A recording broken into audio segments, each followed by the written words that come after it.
ಇನ್ನು ಲಕ್ಷ್ಮಣ ಸವದಿ ಗರ್ವಾಪ್ಸಿ ವಿಚಾರಕ್ಕೆ ಸಂಬಂಧಪಟ್ಟಂತೆ ಮಹೇಶ್ ಕುಮಟಳ್ಳಿ ವ್ಯಂಗ್ಯವಾಡಿದ್ದಾರೆ. ರಾಷ್ಟ್ರೀಯ ಪಕ್ಷಕ್ಕೆ ಯಾವುದೇ ಒಬ್ಬ ವ್ಯಕ್ತಿ ಅನಿವಾರ್ಯ ಅಲ್ಲ. ಸವದಿ ಸ್ವಾಭಿಮಾನ ಮರೆತು ಬರ್ತಾರಾ?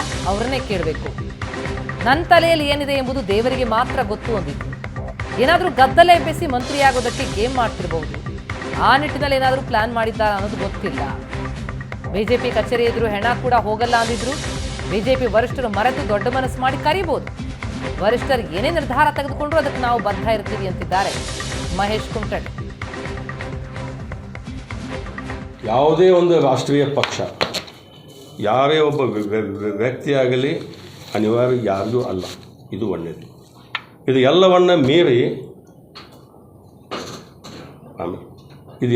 ಮೀರಿ ಭಾರತೀಯ ಜನತಾ ಪಕ್ಷದವರು ಮೊದಲಿಂದು ನಮ್ಮಲ್ಲಿದ್ದರು. ಹಿಂದಿನ ಕೈ ಘಟನೆಗಳನ್ನು ಅವು ಏನೋ ಬೇದಿದ್ರಲ್ಲ, ತಾಯಿ ಆದ ಇದ ವಿಷ ಆಫೀಸ್ ಮುಂದೆ ಸತ್ಯನಾರಾಯಣ ಹೋಗ್ಬೋದು, ಹಿಂಗೆ ಇದನ್ನೆಲ್ಲವನ್ನು ಮರೆತು ಮತ್ತೆ ದೊಡ್ಡ ಮನಸ್ಸು ಮಾಡಿ ಬಾ ಅಂಥೇಳಿ ಕರಿಬೋದು. ಇನ್ನು ಅವರಷ್ಟು ಸ್ವಾಭಿಮಾನ ಬಿಟ್ಟು ಬರ್ತಾಯಿಲ್ಲ, ಅದು ನೀವು ಅವ್ರಿಗೆ ಕೇಳಬೇಕು, ನನಗೇನದು ಗೊತ್ತಿಲ್ಲ. ನಾವು ಪಕ್ಷದ ವರಿಷ್ಠರು ಏನು ನಿರ್ಣಯ ತಗೋತಾರೆ ಅದಕ್ಕೆ ನಾವು ಬದ್ಧ.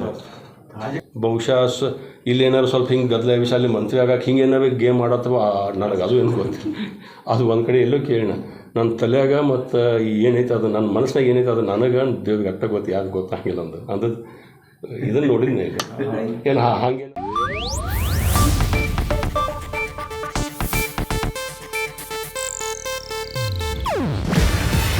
ಇದು ಏಷ್ಯಾನೆಟ್ ನ್ಯೂಸ್ ನೆಟ್ವರ್ಕ್ ಪ್ರಸ್ತುತಿ. ನೀವು ನೋಡ್ತಿದ್ದೀರಾ ಏಷ್ಯಾನೆಟ್ ಸುವರ್ಣ ನ್ಯೂಸ್.